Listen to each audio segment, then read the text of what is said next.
अस्सलाम वालेकुम बच्चों, आज हम एक्सरसाइज 5.1 करने जा रहे हैं और इससे पहले मैं 4 चैप्टर आपको करवा चुका हूं जो कि आप मेरा चैनल विज़िट करके देख सकते हैं। तो आज की जो एक्सरसाइज है वो शॉर्ट के लिए काफ़ी इंपॉर्टेंट है और लास्ट पार्ट लॉन्ग के लिए भी कभी कभी आ जाता है। इनफैक्ट 5 ईयर जो पास्ट पेपर्स थे उनमें मैंने देखा था वो आया भी हुआ है 1-2 दफ़ा, तो आप वो भी लाजमी समझिएगा।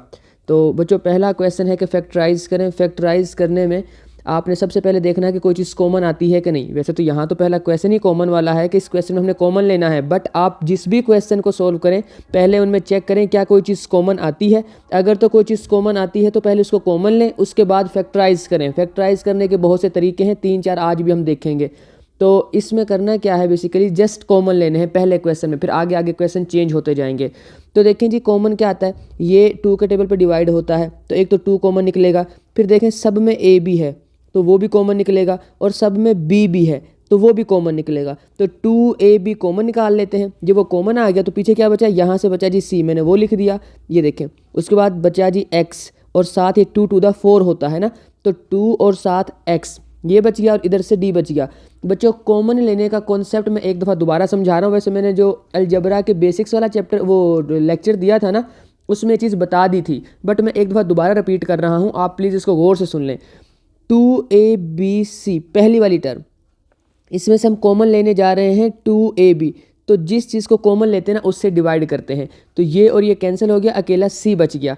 अब इसी तरह से अगर मैं समझाने के लिए बताऊं कि 4abc जो सेकंड टर्म है उसमें से हमने 2ab कॉमन लेना है, तो ab cancel, 2 1 the 2 2 to the 4, ये माइनस बचा, ये 2 बचा, इसके लास्ट पे सॉरी x था तो ये x है, और लास्ट पर x भी बचा है ना, ये वाला, तो यही लिखा मैंने नीचे -2x। तो बच्चों इसको माइंड में रखें कि जब भी हम किसी चीज़ में से कोई चीज़ कॉमन ले रहे हैं, एक टर्म में है, 2 हैं, 3 हैं, 4 हैं, जितनी भी टर्म्स हैं उसमें से जो भी चीज़ कॉमन ले रहे हैं बारी बारी से सबसे उसमें डिवाइड करवाया हुआ है। तो ये चीज़ आपको याद रखेगी। पीछे इसके कॉन्सेप्ट होता है, कर तो हम ज़बानी भी लेते हैं, जैसे हमने अभी ये क्वेश्चन ज़बानी किया था। अभी सेकंड वाला देखते हैं। बच्चों, जो सेकंड वाला क्वेश्चन इसी के नीचे लिखा हुआ है, देखें, ये 3 के टेबल पर डिवाइड होता है, ये भी 3 के टेबल पर डिवाइड होता है, और ये भी 3 के टेबल पर डिवाइड होता है। साथ इसमें भी एक्स वाई है, इसमें भी एक्स वाई है, पर इसमें एक्स नहीं, अकेला वाई है, तो हम एक्स कॉमन नहीं ले सकते हैं क्योंकि इसके पास तो एक्स है ही नहीं, तो इसलिए वाई कॉमन लेंगे। और वाई की पावर इसके पास भी 1 है, इसके पास भी 1 है, तो 1 वाई की पावर 1 कॉमन लेंगे, तो हमारे पास बेसिकली 3y आ जाएगा कॉमन। जब इसमें से 3y कॉमन निकलेगा, अगर मैं इसको ऐसे यहाँ पे डिवाइड करवाऊँ तो y और y कैंसिल, 3 3 दा 9, तो 3x बचेगा। ओके, नेक्स्ट हमारा, अब मैं उसको ज़बानी कर रहा हूँ, अब ज़बानी करने की प्रैक्टिस रखें। यहाँ प्लस का साइन होता है जिसके साथ कुछ नहीं होता, ये प्लस और ये वाला माइनस, तो आंसर आया -7 3 4 दा 12, तो 4 आया। y एक ही था, बाहर निकाल लिया, पीछे x स्क्वायर बच गया, वो मैंने 4 के साथ लिख दिया। नेक्स्ट वाले में जी ये 3 पहले तो प्लस आ गया, और यहाँ पे लिखो नहीं लिखो फ़र्क नहीं पड़ता, वैसे प्लस होता है जिसके साथ कुछ नहीं होता। 3 6 दा 18 होता है, मैंने 6 लिखा, और y 2 थे इसके पास, y स्क्वायर है ना, 2 थे, एक बाहर निकल गया, एक मैंने 7 लिख दिया, बच्चों ये कॉमन हो गया। नेक्स्ट इसमें देखते हैं, इसमें देखें 3 सब में, और ये 3 के टेबल पर डिवाइड होता है, तो 3 तो कॉमन आना ही आना है। 7 देखें, इसके पास एक्स वाई है, इसके पास अकेला है, इसके पास एक्स वाई दोनों हैं, तो अकेला जिसके पास एक्स है उसके पास वाई है ही नहीं, तो सब में से वाई कॉमन नहीं लिया जा सकता, जो सब में हो वो कॉमन आ सकता है, तो -3x कॉमन आएगा। ठीक है, जब -3x कॉमन आएगा तो इधर से ये माइनस भी निकल गया, 3 भी निकल गया, एक x निकल गया, तो एक x और एक y बच गया, मैंने वो लिखा। नेक्स्ट वाले में सारी की सारी चीज़ ये देखें कॉमन आ गई है, और जब सारा कुछ कॉमन आ रहा है तो अच्छे से इसको जहन नशीन कर लें, मेमोराइज कर लें इसको, कि जब सारी चीज़ कॉमन आ रहा है तो 1 बचा करता है हमेशा साइन के साथ। तो अब ये माइनस और माइनस +1 बचा है, ठीक है, तो साइन प्लस और साथ 1। अब नेक्स्ट माइनस है, ये प्लस है, तो प्लस माइनस तो माइनस हुआ, कॉमन वाले का साइन और इधर वाले टर्म का साइन मल्टीप्लाई कर लिया करें। डिवाइड और मल्टीप्लाई के लिए साइन ऑलमोस्ट सेम होते हैं, यानी कि जो मल्टीप्लाई में होता है ना, माइनस प्लस माइनस और माइनस माइनस प्लस, इस तरह की वैल्यूज़, तो वो डिवाइड में भी सेम रूल है। ओके, अब इसमें से जब 3 के टेबल पे इसको डिवाइड करेंगे, 3 3 दा 9, यहाँ 3 आ गया, x ये अकेला था, बाहर निकल गया, y स्क्वायर अकेला बच गया, पीछे वो मैंने 3 के साथ लिख दिया। तो बच्चों इसकी भी जो है ना कॉमन लेके फैक्टराइजेशन हो गई है। नेक्स्ट वाले क्वेश्चन में देखेंगे 5 है, a है, b स्क्वायर है, c स्क्वायर है। फिर नेक्स्ट वाले में c की वैल्यू 1 है, इसमें a की वैल्यू 1 है, जिसकी वैल्यू पावर कुछ ना हो 1 होती है, इधर b की 1 है। तो हमें नज़र आ रहा है सबसे छोटी वैल्यू बाहर निकालनी होती है, जो सबसे कम किसी के पास वैल्यू है, तो वो देखें सबके पास a b c एक एक वैल्यूज़ हैं पावर में, तो वो निकाल लिया मैंने। साथ 5 के टेबल पर डिवाइड हो रहे थे, ये तीनों कोफिशिएंट्स बोलते हैं इनको, तो जो वेरिएबल के लेफ्ट साइड पे होते हैं, तो 5abc हमारे पास कॉमन निकल आए, इसमें से 5 निकल गया, a निकल गया, एक b निकल गया, तो एक b बच गया, और 3 में से एक b निकल गया, तो 2 b बच गए। तो यहाँ पे हमारे पास अकेला बी स्क्वायर और सी स्क्वायर बच जाएगा। 5 भी बाहर आ गया, ए भी बाहर आ गया, एक बी बाहर आ गया और एक सी बाहर आ गया। नेक्स्ट वाले में से 5 टू द 10 होता है, मैंने 2 लिखा। एक बाहर जब एक ए बाहर आ गया तो एक बच गया यहाँ पे। एक सी एक ही था वो तो बाहर निकल गया और बी में 3 थे, एक बाहर निकल गया तो 2 बच गए यहाँ पे। नेक्स्ट वाले में 5 4 द 20 होता है जी, 4 आ गया यहाँ पे और इसके पास ए 3 थे, उनमें से एक निकल गया तो 2 ए बच गए। बी एक ही था वो बाहर निकल गया और सी 2 थे, एक बाहर निकल गया, एक मैंने अंदर लिख दिया।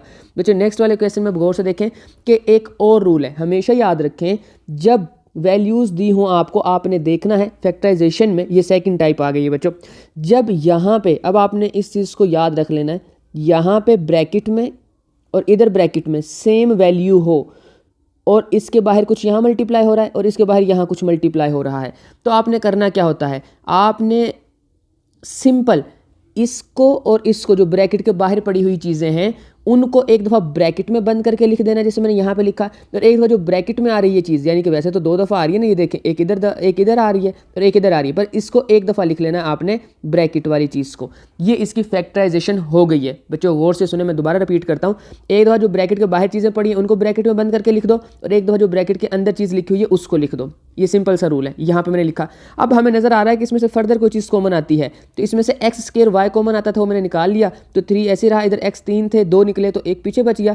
इसमें देखें जी वाई जो था वो वाई 2 थे, एक निकला तो एक बच गया, 7 7 तो ऐसे ही आ गया, एक्स स्क्वायर बाहर निकल गया और इसको नहीं छेड़ा मैंने, वो ऐसे नीचे आ गया, तो ये इसका आंसर हो गया। नेक्स्ट इसके नीचे वाला क्वेश्चन भी ऑलमोस्ट सेम है, बस वैल्यूज़ डिफरेंट है, मेथड सेम है। देखें ये तो ब्रैकेट में सेम चीज़ लिखी हुई है, एक दफ़ा मैंने वो लिख दी और एक दफ़ा जो ब्रैकेट के बाहर चीज़ें पड़ी हुई थी उनको मैंने ब्रैकेट में बंद करके यहाँ पे लिख दिया हुआ है। अब जो हमारे पास पहली ब्रैकेट नज़र आ रही है हमें, उसमें कुछ कॉमन आता है, तो क्या कॉमन आता है, 2x वाई स्क्वायर कॉमन आता है, तो 2 भी निकल गया, x भी निकल गया, वाई स्क्वायर अकेला y बच गया। इधर से 2 4 द 8 4 आया, x जो था वो बाहर निकल गया, वाई स्क्वायर जो था वो भी बाहर निकल गया, तो अकेला 4 ही आ गया और सेकंड वाली ब्रैकेट को मैंने छेड़ा नहीं, वो ऐसे ही आ गई यहाँ पे। तो बच्चों पहला क्वेश्चन हमारा जो है वो हो गया है और वो कॉमन लेना आपने सीख लिया। जिसने कॉमन लेना सीख लिया उसके काफ़ी क्वेश्चन आगे भी जो है ना आसानी से सोल्व हो जाएंगे, क्योंकि काफ़ी क्वेश्चन में यूज़ होता है। बच्चों सेकंड टाइप की जो है ना फैक्टराइजेशन, उसके अंदर ऐसा करना है हमने कि पहले 2 में से कुछ कॉमन आएगा, दूसरे 2 में से कुछ कॉमन आएगा और फिर ब्रैकेट में वैल्यू सेम बच जाएगी और वही रूल लग जाएगा, एक दो ब्रैकेट में और एक दो जो ब्रैकेट के बाहर चीज़ें लिखी हैं उनको लिखना होगा। तो ये मैं समझाता हूँ। देखें पहले जो थे ना इन 2 वैल्यूज़ में से, इनमें से क्या कॉमन आता है, a कॉमन आता है, तो जब इसमें से a निकल गया बाहर तो 5x बच गया, इसमें से a बाहर निकल गया तो -3y बच गया। नेक्स्ट वाले में से b कॉमन आता है, b बाहर निकल गया तो 5x बच गया और माइनस, ये देखें माइनस प्लस, तो जिसके साथ कोई साइन नहीं, यहाँ पे 5 के साथ प्लस है और ये जो होंगे प्लस माइनस, तो माइनस साइन का ध्यान रखना बच्चों। b बाहर निकल गया था तो 3y बच गया। अब गौर से देखें, इसमें 5x - 3y ब्रैकेट में, इसमें 5x - 3y, दोनों को एक दफ़ा लिख लिया मैंने यहाँ पे। अच्छा ये एक चीज़ याद रखें, जो दरमियान में ब्रैकेट में वैल्यू लिखी हुई है ना उसको पहले लिखें, चाहे ये जो ब्रैकेट के बाहर है उनको ब्रैकेट में डाल के लिखें पहले, उससे फ़र्क नहीं पड़ता है, क्योंकि मल्टीप्लाई में वैल्यूज़ वो कम्यूटेटिव लॉ को जो है फॉलो करती हैं, आगे पीछे हो सकती है। मैं इसलिए यहाँ पे लिख के बताता हूँ मैं क्या कह रहा हूँ कि 4 × 5 कर लो, चाहे 5 × 4 कर लो, दोनों केसेस के अंदर हमारे पास आंसर 20 ही आना है। तो इसका मतलब है मल्टीप्लाई में, और यही कम्यूटेटिव लॉ जो है वो प्लस के लिए, एडिशन के लिए भी होल्ड करता है, मतलब प्लस में और मल्टीप्लाई में टर्म्स आगे पीछे हो सकती हैं, कोई मसला नहीं है, लेकिन माइनस में और डिवीजन में नहीं हो सकती हैं, ये याद रखिएगा। आगे चलते हैं बच्चों। अब हमारे पास यहाँ पे आ गया जी नेक्स्ट क्वेश्चन नंबर 2, इसके नीचे लिखा हुआ है। अब इसमें पहले 2 में से कुछ कॉमन आएगा, उन 2 में से आया जी y कॉमन। जब पहले वाले में से y कॉमन आया तो 3x बचा, दूसरे वाले में से y कॉमन आया तो अकेला 2 बचा। नेक्स्ट वाले में से हमारे पास आया 4 कॉमन, तो 4 3 द 12 होता है, 7x ऐसे ही आ गया और 4 2 द 8 होता है और ये जो माइनस और माइनस प्लस हो गए। अब नेक्स्ट हमारे पास एक देखें गौर से, तो वैल्यू जो सेम है ब्रैकेट वाली और जो ब्रैकेट के बाहर है उनको एक दो ब्रैकेट में मैंने बंद करके यहाँ लिखा और जो ब्रैकेट वाली थी उनको एक दफ़ा लिखा, तो बच्चों ये हमारे पास आंसर आ गया। नेक्स्ट क्वेश्चन नंबर 3 है, यहाँ पे लिखा हुआ है, अब उसको देख लेते हैं कि उसको कैसे सोल्व करना है। तो जो क्वेश्चन नंबर 3 है हमारे पास बच्चों, अब उसमें यहाँ पे हाँ, इसमें देखेंगे 4 पहले 2 में से जो कॉमन आता है ना वो x कॉमन आता है। इधर पावर 3 थी, 2 बच गई, एक x बाहर निकाल लिया था, इसमें x बाहर निकल गया तो पीछे 3y स्क्वायर बच गया। नेक्स्ट वाले में पर आप गौर से देखें तो उसमें से -2 कॉमन आता है इन दोनों में से, क्योंकि 6 2 के टेबल पर जाता है और उसके साथ y 3 है तो एक तो निकल ही सकता है ना। ओके, तो 2y हमारे पास जब कॉमन आया तो इसमें से एक तो 2 निकल गया, एक y निकल गया, अकेला x स्क्वायर बचा। इसमें से 2 3 द 6 3 आया और 3 y थे, एक निकल गया, 2 बच गए पीछे। तो अब आप गौर से देखें ब्रैकेट के अंदर जो वैल्यूज़ हैं वो सेम आ गई हैं, ये वाली और ये वाली, x स्क्वायर - 3y स्क्वायर। एक दफ़ा उसको लिख लेना है और एक दफ़ा आपने जो ब्रैकेट के बाहर चीज़ें लिखी हुई हैं उनको ब्रैकेट में बंद करके लिख लेना है और यही बेसिकली इसका आंसर आ जाएगा नेक्स्ट स्टेप के अंदर। अब इससे जो नेक्स्ट इसके नीचे वाला जो फोर्थ पार्ट है उसको देखें। अब उसमें क्या करना है कि उसमें हमारे पास वैल्यूज़ ऐसे दी हुई हैं और अब मसला इस अच्छा आंखें खोल के देखना बच्चों, ये ना हो कोई मिस्टेक कर लो। अब आप गौर से देखें, इसमें जो ब्रैकेट के अंदर वैल्यू है वो सेम है ही नहीं। जब वो सेम नहीं है तो हम इसमें वो फॉर्मूला लगा ही नहीं सकते कि एक दफ़ा ब्रैकेट वाली वैल्यू लिखो, एक दो ब्रैकेट के बाहर वाली ब्रैकेट्स में बंद करके लिख दो। नहीं, इसमें अंदर जो वैल्यूज़ हैं वही डिफरेंट है। तो पहले नंबर पर इसको अंदर मल्टीप्लाई करवाओ, जी को इस एक्स स्क्वायर से मल्टीप्लाई कराओ, एक्स स्क्वायर जी बना, फिर इस वाई से भी मल्टीप्लाई कराओ तो वो बनेगा वाई स्क्वायर जी, और फिर इस एक्स को इस वाई से मल्टीप्लाई कराओ वो बनेगा वाई स्क्वायर एक्स, और फिर उसको इस जी से मल्टीप्लाई कराओ वो बनेगा जी स्क्वायर एक्स। और साइन आपने रिस्पेक्टिवली याद रख लेना, मैं मल्टीप्लाई बहुत अच्छे से समझा चुका हूँ इसलिए मैं इस पर ज़्यादा टाइम वेस्ट नहीं कर रहा हूँ। नेक्स्ट चलते हैं बच्चों। अब करना क्या है, इनको अरेंज करके लिखो, जिनके साथ आ रहा है ना वाई स्क्वायर उनको एक साइड पे कर लो या पहले लिख लो उनको। तो मैंने पहले ये जो है ना तीसरे नंबर वाली वैल्यू, प्लस का साइन अच्छा लगता है शुरू में, हमेशा मैथ में प्लस पहले लिखा करें वरना तो आंसर में फर्क नहीं पड़ेगा चाहे माइनस लिख लें। ओके, तो प्लस वाली वैल्यू मैंने तीसरे नंबर वाली पहले लिखी, फिर मैंने दूसरे नंबर वाली लिखी क्योंकि दोनों के साथ वाई स्क्वायर था उनको पहले लिख लिया मैंने। अब क्या करना है, बाकी जो दो वैल्यूज़ बच गई थी पहली और आखिरी उनको लिख लिया मैंने यहाँ पे। अब बच्चों गौर से देखें, पहली दो वैल्यूज़ में से हमारे पास वाई स्क्वायर कॉमन आता है, यहाँ से वाई स्क्वायर निकला, यहाँ से वाई स्क्वायर निकला, तो पीछे बच गया एक्स माइनस जी, ये लिखा मैंने। नेक्स्ट उन दोनों में से एक्स और जी कॉमन आता है, इसमें से एक्स जी कॉमन लेंगे जब तो दो एक्स है ना, एक एक्स बच गया और जी तो बाहर चला गया, इनमें दो जी थे एक जी बच गया, एक्स बाहर चला गया, एक एक्स और एक जी दोनों में से बाहर निकला तो एक्स माइनस जी बच गया ब्रैकेट में। अब बच्चों क्या करना है, सिंपल है, देखें अब वैल्यू सेम हुई है ब्रैकेट के अंदर। जब ब्रैकेट के अंदर वैल्यू सेम हो गई है तो बस एक दफ़ा वो लिखी और एक दो जो ब्रैकेट के बाहर थी वो लिखी, तो हमारे पास इसका आंसर आ गया। बच्चों नेक्स्ट क्वेश्चन में हमारे पास जो है ना फैक्टराइजेशन चेंज हो गई, क्वेश्चन नंबर 3 शुरू हो गया है। इसका मेथड बड़ा आसान है, आपने बस एक बार गौर से समझना है और दो तरह से सोल्व हो सकते हैं, पर मैं फोकस फर्स्ट वाले पे करूंगा क्योंकि सेकंड वाला तो 5.2 में हमने करना ही करना है, उसको कहते हैं मिड टर्म को ब्रेक करते फैक्टराइज करना है। लेकिन पहले हम इस पर फॉर्मूला लगा के चेक करते हैं। बच्चों गौर से सुने, इस चीज़ को माइंड में रखिए, किस चीज़ का स्क्वायर है ये 12 का स्क्वायर है। आप कम से कम बच्चों 1 से लेके 20 तक स्क्वायर याद रखें, जैसे 2 का 4 होता है, 3 का 9, 4 का 16, 5 का 25, इसी तरह से 11 का 121 होता है और जो 12 है उसका 144 होता है, 13 का 169 होता है। आपके सारे फिंगर टिप्स पे होने चाहिए। ये कैलकुलेशन में आसानी इनसे कैलकुलेशन में आसानी हो जाती है। और होता यह है कि जब आप बोर्ड में होते हैं तो टाइम भी बचता है और आपके लिए टाइम बहुत इंपॉर्टेंट होता है। तो छोटी मोटी कैलकुलेशन के लिए कैलकुलेटर ना यूज़ किया करें, इनको ज़बानी क्या करें, इससे आपके दिमाग में भी जंग नहीं लगेगा। जो आप छोटी छोटी कैलकुलेशंस कैलकुलेटर पर करते हैं उससे आपका जो खुद का दिमाग है ना उसमें छोटी मोटी कैलकुलेशंस करने की कैपेबिलिटी खत्म हो जाती है। तो मैक्सिमम कोशिश करें कि ज़बानी क्वेश्चंस को करें। बच्चों क्वेश्चन की तरफ आते हैं। ये 12a का स्क्वायर था, मैंने वो लिखा, फिर आपने सेकंड टर्म पे चले जाना है। बच्चों मैं यहाँ इसको समझाने के लिए ऐसे लिखता हूँ, अभी मैं आपको बताता हूँ मैंने ऐसा क्यों किया है। अब गौर से सुने, आपने पहली देख लेनी है कि जो आपने देखना है पहली जो टर्म थी वो ये वाली, ये 12a लिखी मैंने। उसके बाद देखनी है कि सेकंड जो टर्म थी हमारे पास वो किसका स्क्वायर है, 1 अपना ही स्क्वायर होता है, इसका मसला ही नहीं है, 1 का स्क्वायर। फिर आपने करना ये है हमेशा यहाँ पे 2, यहाँ से साइन देखना है बस। फिर उसके बाद मिड वाली वैल्यू नहीं आपने देखनी, आपने वहाँ से साइन देखा प्लस है वो लगाना है। उसके बाद आपने 2 लिखना है खुद से, जो फॉर्मूले 2ab वाला फॉर्मूला लगेगा इनके ऊपर वो 2 लिखना है। उसके बाद जो लिखना है ना आपने वो लिखनी है फर्स्ट टर्म यहाँ पे और सेकंड यहाँ पे, याद रखिएगा ये बनेगा 24a ही, लेकिन आपने उसको देख के लिखा तो कंफ्यूज हो जाओगे। और जब भी आपने लिख लिया बस बात खत्म हो गई है। अब हमारे पास आंसर आ जाएगा। यहाँ से आपने फर्स्ट टर्म को पकड़ना है, यहाँ से आपने यहाँ पे साइन लिखना है और यहाँ से आपने सेकंड टर्म उठा के लिख देनी है, आपका आंसर आ जाएगा। मैं इसको ज़रा थोड़ी डिटेल में आगे समझाता हूँ। अभी देखें बच्चों, ये क्वेश्चन नंबर 2 देखते हैं। आपने क्या करना है, देखना ये किस चीज़ का स्क्वायर बनता है और ये किस चीज़ का स्क्वायर बनता है, उनको लिख लो, दरमियान में वैल्यू छोड़ दो। ऐसे इनको दरमियान वाली वैल्यू को देखना ही नहीं आपने, बस पहली को देखना है, वो है a ओवर b का स्क्वायर। दूसरी वाली वैल्यू b ओवर a यानी कि उसके उल्ट उसका स्क्वायर। अब आपने करना क्या है, 2 लिखना है। अच्छा ये बच्चों ये वाला फॉर्मूला, इससे घबराना नहीं है, -2ab प्लस b स्क्वायर। तो मैंने a के स्क्वायर की वैल्यू लिख ली b स्क्वायर की, और ये 2ab जो है वैल्यू अब मैं यहाँ पे लिखने लगा हूँ। बच्चों इसमें क्या करना है, अब गौर से सुने, यहाँ से उठा के आपने पहली टर्म यहाँ पे लिख देनी है और यहाँ से उठा के यहाँ पे दूसरी टर्म लिख देनी है, बस ये काम करना है। देखें a ओवर b और इधर b ओवर a, इतनी सी बात थी। अब आपने नहीं देखना है कि क्या है क्या नहीं, ये खुद ही वो दरमियान वाली वैल्यू बन जाएगी, इससे आपने टेंशन नहीं लेनी है, बेफिक्र हो जाए, ये आपका आंसर बिल्कुल ठीक आएगा। क्योंकि देखें ये a और a कैंसिल, b और b कैंसिल, अकेला -2 बचा, वही तो है दरमियान में। तो आप इसको कटिंग शटिंग नहीं करेंगे, बस आपने ऐसे जैसे मैंने लिखा लिख दें। उसके बाद आपने यहाँ से लेनी होती है फर्स्ट टर्म, 2 के साथ जो होता है वो साइन लिखना होता है और यहाँ से आती है हमारे पास सेकंड टर्म और हमारे पास फाइनल आंसर आ जाता है। आई होप कि बच्चों आपको समझ आ गई होगी। अभी 1-2 क्वेश्चन और भी करते हैं, प्रैक्टिस अच्छे से हो जाएगी। अब गौर से देखें, ये किसी चीज़ का स्क्वायर लिखा हुआ है और ये भी किसी चीज़ का स्क्वायर लिखा हुआ है। आपने करना क्या है, चुप करके इस चीज़ का स्क्वायर ऐसे नीचे उतार लेना है, इसको बता देना किसका स्क्वायर है, वो है जी 7z का स्क्वायर, वो लिख लेना है। आपने यहाँ से दरमियान वाली वैल्यू से सिर्फ और सिर्फ साइन लेना है, वो माइनस का था मैंने माइनस लिखा, फॉर्मूले का 2 हमेशा आएगा। उसके बाद आपने पहली वैल्यू देखनी किसका स्क्वायर है, वो लिख देनी है यहाँ पे। विदाउट स्केयर लिखते होते हैं बच्चों, बस पहली वैल्यू लिखते हैं, उसका स्केयर नहीं लिखते हैं, याद रखिएगा। तो ये हमारे पास ये वैल्यू आ गई और यहाँ से उठा के इधर दूसरी वैल्यू लिख देंगे हम, और वो दूसरी वैल्यू क्या है जी 7z। बस अब आपने और कुछ नहीं करना है, यहाँ से उठानी है पहली वैल्यू, यहाँ से उठाना है जी साइन, और नेक्स्ट जो थर्ड चीज़ है वो यहाँ से आ जाएगा हमारे पास सेकंड वैल्यू, और ये आंसर आ जाएगा। आई होप कि बच्चों आप इसको जो है पॉइंट को पिक कर रहे हैं। अभी एक क्वेश्चन और करते हैं, उसको देखें गौर से, फिर चौथा क्वेश्चन शुरू होगा। ये तीसरी चौथी टाइप की फैक्टराइजेशन शुरू हो गई है इस एक्सरसाइज में। इन सब में से मैंने कहा था ना पहले देखना कॉमन लेना है, अगर कॉमन आता है तो उसको ले लें कॉमन। तो इन सब में से 3 कॉमन आता था बच्चों, ये 3 मैंने कॉमन ले लिया, उसको मैंने उठा के बाहर रखा है। अंदर ये नया क्वेश्चन हमारे पास बन गया, इसको हमने इस मेथड से सोल्व करना है। देखें ये किसी का स्क्वायर है 2x का, उसके बाद ये किसका स्क्वायर है 3 का, तो मैंने लिखा फॉर्मूला वाला 2, इधर ये फर्स्ट टर्म इधर सेकंड टर्म, और नेक्स्ट क्या करना होता है 3 बाहर ऐसे पड़ा हुआ है, यहाँ से फर्स्ट टर्म लेते हैं 2 के साथ से साइन लेते हैं और इधर से सेकंड टर्म लेते हैं, तो आंसर आ जाता है हमारे पास। और यही मैंने किया यहाँ पे बच्चों, और ये हमारे पास इसका आंसर आ गया। नेक्स्ट क्वेश्चन बच्चों शुरू होने लगा है, और नेक्स्ट क्वेश्चन शुरू होने से पहले मैं बता देता हूँ एक फॉर्मूला होता है, बहुत दफ़ा हम कर चुके हैं, वो ये होता है कि x square minus Y square हो तो एक दफ़ा प्लस में लिखते हैं और एक दफ़ा माइनस में लिखते हैं, और दरमियान में यहाँ पे साइन मल्टीप्लाई का होता है, ये आपने माइंड में रखना है।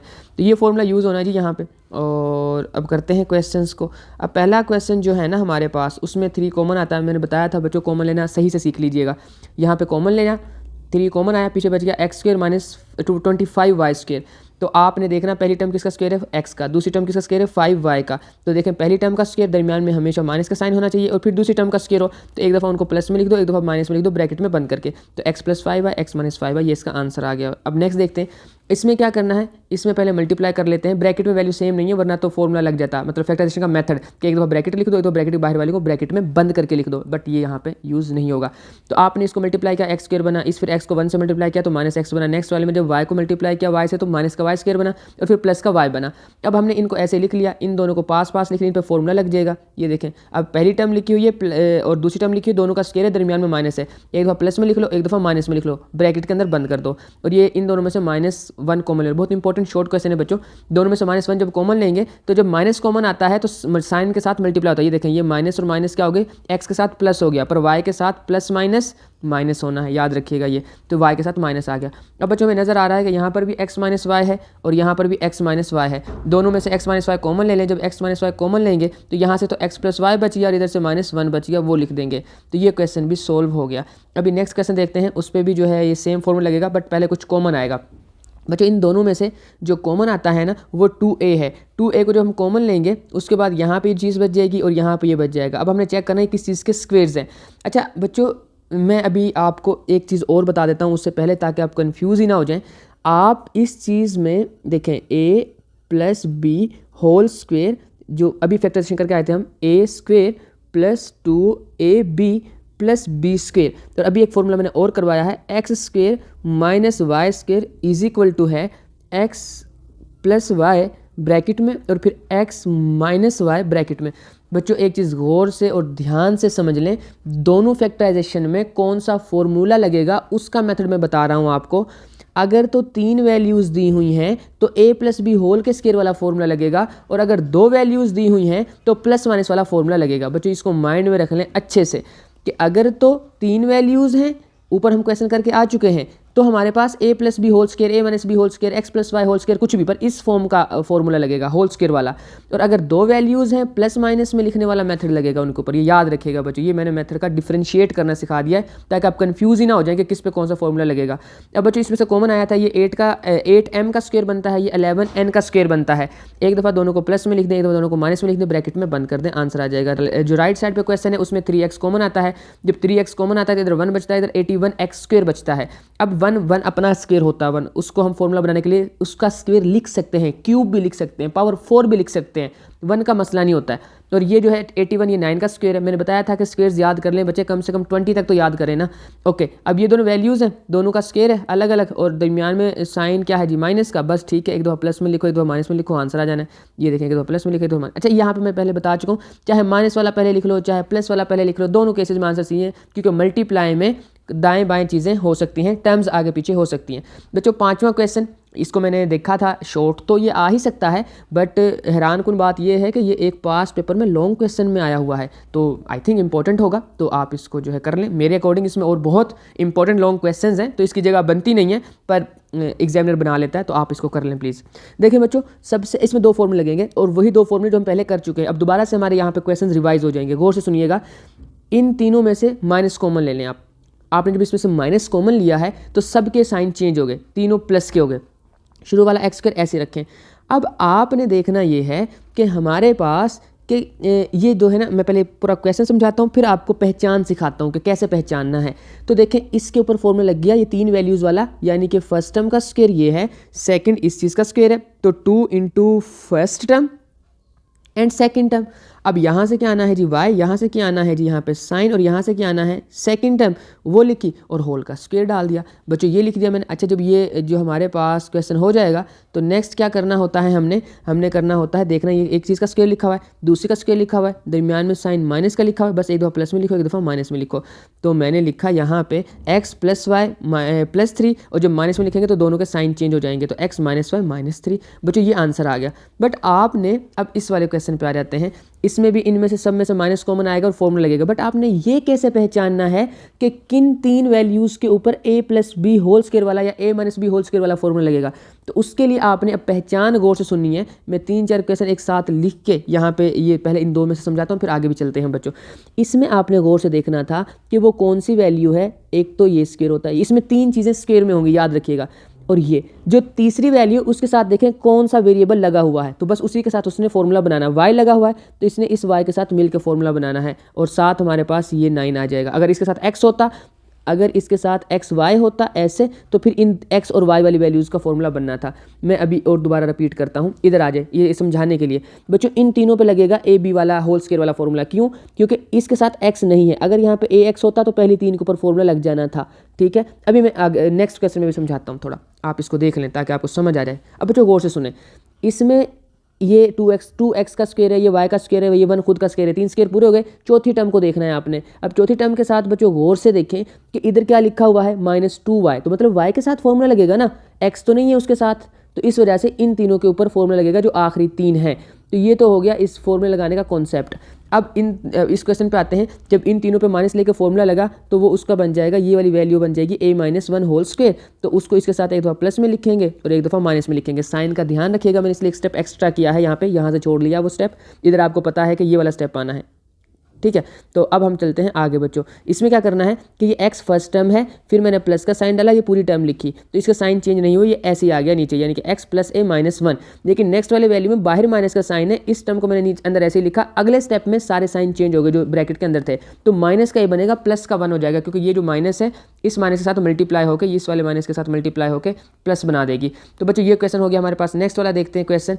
अब गौर से सुने, इस वाले क्वेश्चन में इन तीनों पर जो आखिरी 3 है उन पर लगना है जी फॉर्मूला। अब इन तीनों पर जो फॉर्मूला लगेगा माइनस कॉमन लेके, तो फॉर्मूला तो वही है ना, फर्स्ट टर्म स्क्वायर किस चीज़ का है, y का, सेकंड किस चीज़ का है, 2 का। 2 लिखो यहाँ पे, फर्स्ट टर्म लिखो, सेकंड टर्म 1 का स्क्वायर था, तो यहाँ पे फॉर्मूले का 2 लिखो, फर्स्ट टर्म लिखो, यहाँ पे सेकंड टर्म लिखो, दरमियान वाली वैल्यू को इग्नोर करो। बच्चों यहाँ पे साइन दरमियान में ओके सॉरी कॉमन ले लिया ना, यहाँ पे तो माइनस था पर कॉमन लेने की वजह से प्लस हुआ वो। ठीक है, ओके। अब नेक्स्ट हम चलते हैं बच्चों इस क्वेश्चन को फॉर्मूला क्लोज करने की तरफ। तो हमारे पास ये बनेगा जी y, यहाँ से लेते हैं साइन प्लस का, और यहाँ से 1 आ जाएगा ऐसे ही, और होल का स्क्वायर भी आना है यहाँ पे, तो ये होल का स्क्वायर बन गया। अब हमारे पास ये जो 4x स्क्वायर था वो था 2x का फॉर्मूला जो है सॉरी स्क्वायर था ना, वो 2x होल स्क्वायर बन जाएगा यहाँ पे। अब हमारे पास इस सारे को इसके साथ एक दफ़ा प्लस में लिखना है और इस सारे को एक दफ़ा माइनस में लिखना है। जब प्लस में लिखेंगे तो साइन चेंज नहीं हुए, जब माइनस में लिखेंगे तो इन दोनों के साइन चेंज हो गए, वो दोनों माइनस के हो गए, और ये इसका आंसर आ गया। मेरे जो नेक्स्ट क्वेश्चन है ना वो बड़ा इंपॉर्टेंट है, ट्रिकी है, और वो इतनी आसानी से होता नहीं है। इन सब से थोड़ा सा यूनिक उसमें जो है ना वो लगेगा कॉन्सेप्ट। गौर से सुनिएगा बच्चों, देखें ये एक्स स्क्वायर का फॉर्मूला हो गया, ये वाई स्क्वायर का फॉर्मूला हो गया, ये 4x अलग से लिखा हुआ है, 4y अलग से लिखा हुआ है, और ये 3 किसी चीज़ का स्क्वायर भी नहीं है। तो ये बड़ी डिफरेंट तरह की चीज़ें उसने दे दी हैं। अब आप इसमें गौर से सुनते जाएं कि करना क्या है। हमने पहले तो एक चीज़ कन्फर्म है कि x के साथ किसी न किसी चीज़ का फॉर्मूला लगेगा यहाँ पे, ठीक है। और फिर एक चीज़ और भी कंफर्म है कि यहाँ पे y के साथ भी किसी ना किसी चीज़ का फॉर्मूला लगना है, क्योंकि अकेला y लिखा हुआ है ना, एक y स्क्वायर तो यहाँ आ गया ना, एक y अलग यहाँ पड़ा हुआ, इसका फॉर्मूला लगेगा। यहाँ x स्क्वायर तो आ गया, बट अकेला x भी तो पड़ा हुआ है ना एक नंबर के साथ, तो उस पर भी फॉर्मूला लगेगा। अब आपने इसमें करना ये होता है, इस क्वेश्चन में याद रखें इसके पीछे कॉन्सेप्ट क्या है, वो मैं बेस वाले जो है ना अलजबरा बेस पार्ट 2 में समझा चुका हूँ। बट यहाँ पे 1 को प्लस भी करना है और माइनस भी करना है खुद से। तो ये बन जाएगा जी 4, और इसको लिखेंगे यहाँ पे, और ये बन जाएगा -1, ये लिखा जाएगा यहाँ पे। और अब ये दोनों मिलके, यानी कि मैं आपको बताता हूँ, इतना पोर्शन ये एक होल स्क्वायर AB वाला फॉर्मूला बन जाएगा, और इतना पोर्शन एक और फॉर्मूला बन जाएगा, वो भी होल स्क्वायर वाला होगा। तो इसलिए हमने इसमें 1 को ऐड भी कराया, सब्ट्रैक्ट भी कराया, हम करवा सकते हैं। बच्चों ये फर्स्ट टर्म का स्क्वायर बना -2 फर्स्ट टर्म, और ये 1 का, ये 2 का स्क्वायर था तो यहाँ पे 2 आना है, और सेकंड टर्म लिख लिया यहाँ पे, ठीक है। तो यहाँ पे इस तरह से ये चीज़ें आ गई। अब करना क्या है, सेकंड वाली वैल्यू में से माइनस कॉमन लिया, वो ऐसे ही आ गई है। अब जो फर्स्ट टर्म हमारे पास बनी है ना, वो बनी है x - 2 होल स्क्वायर। यहाँ से फर्स्ट टर्म लेते हैं, यहाँ से साइन लेते हैं, और यहाँ से सेकंड टर्म लेते हैं, तो ये हमारे पास आ गया। अब नेक्स्ट तो इसमें जो है ना, ये वाली जो वैल्यू, ये y+1 होल का स्क्वायर, अब ये कर चुके हैं आप, मैंने यहाँ पे नहीं किया है, तो आपको पता है कि ये वाला स्टेप मैंने इस वाले के लिए मिस कर दिया, आप प्लीज़ वो कर लीजिएगा। तो यहाँ पे बन जाएगा y+1 का स्क्वायर। अब एक दफ़ा प्लस में लिखना होता है, ये फर्स्ट टर्म का स्क्वायर ना, ये सेकंड का स्क्वायर, एक दफ़ा प्लस में लिखें, एक दफ़ा माइनस में लिखें। और यहाँ पे मैंने लिखा पहली टर्म प्लस का साइन, सेकंड टर्म पहली टर्म, माइनस का साइन सेकंड टर्म।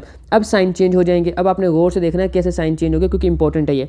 x ऐसे ही आया, -2 ऐसे ही आया, y प्लस के बाद y का साइन चेंज नहीं हुआ, और 1 का साइन भी चेंज नहीं हुआ। लेकिन अगले क्वेश्चन में चूँकि साइन चेंज हो गए हैं, हो गए हैं, तो ये y माइनस का होगा, और ये 1 भी माइनस का होगा। साइन चेंज होने की वजह से, बाहर माइनस था ना, उसने साइन चेंज किए। अब क्या करना है बच्चों, हमारे पास x - 2 + y + 1 बन गया, x - 2 - y - 1 बन गया। ये दोनों जब सोल्व होंगे तो आंसर आना -1, वो मैंने लिखा। जब ये दोनों सोल्व होंगे आंसर आना -3, मैंने वो लिख दिया। और ये इसका फाइनल आंसर आ गया x + y - 1, x - y - 3। तो बच्चों ये क्वेश्चन भी हो गया। अब हमारे पास 2 क्वेश्चन और हैं इसी टाइप के, और इनमें पहचान करने में आपको और फर्दर समझ आ जाएगी। बच्चों गौर से सुनिएगा। आप देखें, ये किसी चीज़ का स्क्वायर लिखा हुआ है, ये 1 खुद का स्क्वायर होता है, और ये भी किसी चीज़ का स्क्वायर लिखा हुआ है। एक वैल्यू बचती है, उसके साथ क्या लिखा हुआ है, वेरिएबल x लिखा हुआ है। मतलब इसने इसके साथ मिलके जो फॉर्मूला बनाना है, और z साथ नहीं लिखा हुआ, मतलब ये उस फॉर्मूले में शामिल नहीं होगा जो a + b होल के स्क्वायर का बनेगा। तो मतलब पहली 3 वैल्यूज़ का बन जाएगा फॉर्मूला, ये इन 3 वैल्यूज़ का फॉर्मूला बनाना है। ये फर्स्ट टर्म का स्क्वायर है, यहाँ पे सेकंड का स्क्वायर है, ये 2 × फर्स्ट टर्म × सेकंड टर्म। यहाँ से फर्स्ट टर्म ली हमने, इधर 5x, इधर से साइन आया, इधर से सेकंड टर्म आई, और हमारे पास 5x - 1 होल का स्क्वायर बन गया। और इधर जो ये 36z स्क्वायर था, ये 36 जो था वो 6z का स्क्वायर होता है, वो मैंने यहाँ पे लिख दिया। बस एक दफ़ा प्लस में लिख दिया, एक दफ़ा माइनस में लिख दिया, इसमें साइन का मसला भी नहीं था। बच्चों इसमें पहचाने कि किस किस पर फॉर्मूला लगेगा। देखें ये है x, उसका स्क्वायर लिखा हुआ है, y का स्क्वायर लिखा हुआ है, देन z का स्क्वायर लिखा हुआ है ना। अब ये 3 स्क्वायर तो कंप्लीट हो गए ना। अब ये चीज़ देखनी है, इसके साथ क्या क्या आ रहा है, x आ रहा है और z आ रहा है, मतलब x और z मिल के फॉर्मूला बनाएंगे। तो जिन्होंने मिल के फॉर्मूला बनाना मैंने उनको पहले लिख दिया है, और जिसने फॉर्मूला नहीं बनाना, जिसने एंड पे फॉर्मूले में यूज़ होना सेकंड वाले में, उसको मैंने लास्ट पे लिखा है। ओके अब देखना क्या है जी, इन तीनों ने जब फॉर्मूला बनाना है तो यहाँ से आ जाएगा x, यहाँ से आ जाएगा 2z का स्क्वायर। दरमियान वाली वैल्यू नहीं देखनी होती, बस साइन देखना होता है। तो माइनस लिखा, 2 लिखा, फर्स्ट टर्म लिखी, सेकंड टर्म लिखी, यहाँ से फर्स्ट टर्म यहाँ पे आ गया, यहाँ से दरमियान वाली वैल्यू से साइन आ गया यहाँ से, और लास्ट वाला 2z आ गया जी सेकंड टर्म के तौर पे। और होल का स्क्वायर लिखना होता है, -y स्क्वायर साथ ऐसे ही चल रहा है ये वाला, ये भी मैंने नीचे उतार लिया यहाँ पे। तो बस एक दफ़ा प्लस में लिख दो, एक दफ़ा माइनस में लिख दो, तो ये क्वेश्चन भी सोल्व हो गया यहाँ पे। और एक्सरसाइज होगी बच्चों कंप्लीट। आई होप कि आपको इसकी अच्छे से समझ आ गई होगी, और ये शॉर्ट और लॉन्ग के लिए भी किसी हद तक काफ़ी इंपॉर्टेंट है। शॉर्ट तो बहुत इंपॉर्टेंट है ना, तो आप इसको अच्छे से कर लीजिएगा।